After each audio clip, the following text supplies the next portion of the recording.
నాయకుడు లేదు, ఎవరు అందరం కార్యకర్తలాగా పనిచేసాం. నా నాయకుడు ఒక్కడే చంద్రబాబు నాయుడు గారు మనకి. మరి ఇటువంటి కార్యక్రమంలో పెద్దలు గోనగొండ కోటేశ్వరరావు గారు, మరి మన్న మోహన్ కృష్ణ గారు, నల్లబాటి రాము గారు, కపిల సుప్రసాద్, కపిల విజయ్ కుమార్ గారు, అదేవిధంగా సుబ్రాయ గుప్తా గారు, ఇట్లా పెద్దలందరూ కూడా, మల్లెప్ప నాగేశ్వరరావు గారు, మన్నం షరీఫ్ గారు, మీరావళి గారు, ఇలా పెద్దలందరూ కూడా ఎంతోమంది ఈ కార్యక్రమాలు రావటం. నిజంగా అయితే మహిళలు నాకు అండగా ఉండి 5 ఏళ్ళు ప్రతిరోజు గడపడకు వెళ్ళడానికి కష్టం అనుకోకుండా నా వెంబడే రావడం జరిగింది. మరి పిల్లలందరూ కూడా ఇక్కడే ఉన్నారు, ఎంతో కష్టపడ్డారు. ఆ కష్టానికి ప్రతిఫలం మన విజయం. అదేవిధంగా ఇవాళ మా మినీ మహానాడు వాళ్ళ నర్సరావుపేట పెట్టుకున్నప్పుడు పొద్దున్నే మరి ఎంపీపీ ఎలక్షన్ జరిగింది.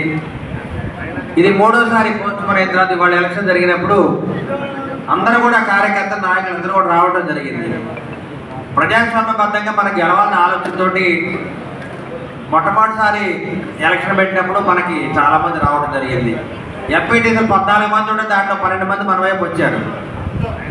తర్వాత మాజీ ఎమ్మెల్యే గోపిరెడ్డి శ్రీనివాసరెడ్డి భయంతో వాళ్ళందరినీ ఎక్కడో దాచిపెట్టి వాళ్ళు రానియకుండా ఎలక్షన్ జరగకుండా చేద్దామని చూశారు.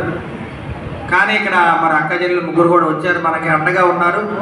చంద్రబాబు నాయుడు మీద మరి అందరూ కూడా ఇష్టపడి ఆయన పరిపాలన బాగుందని చెప్పి మేము వచ్చారు.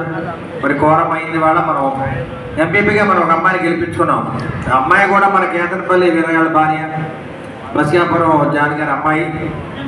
మరి నిజంగా చాలా సంతోషంగా ఉంది. మరి కేతనపల్లి నాయకులందరూ కూడా ఎంతో కష్టపడ్డారు ఈ విజయానికి. రాత్రి పగలు వారం నుంచి మన పార్టీ నాయకులు కార్యకర్తలు నిజంగా నిద్ర లేకుండా పనిచేశారు. ఎందుకంటే వైసీపీ మాజీ ఎమ్మెల్యే గోపిరెడ్డి శ్రీనివాసరెడ్డి దుర్మార్గుడు ఏదో విధంగా ఈ ఎలక్షన్ చెడగొడదాము, ప్రజాస్వామ్యబద్ధంగా ఎలక్షన్ లేకుండా చేద్దామని ఆలోచన చేస్తూ ఉన్నాడు. కానీ ఒకటే గుర్తుపెట్టుకోవాలి, ఇదే ఎలక్షన్ ఎంపీటీసీలు అందరూ కూడా ఆ రోజుల్లో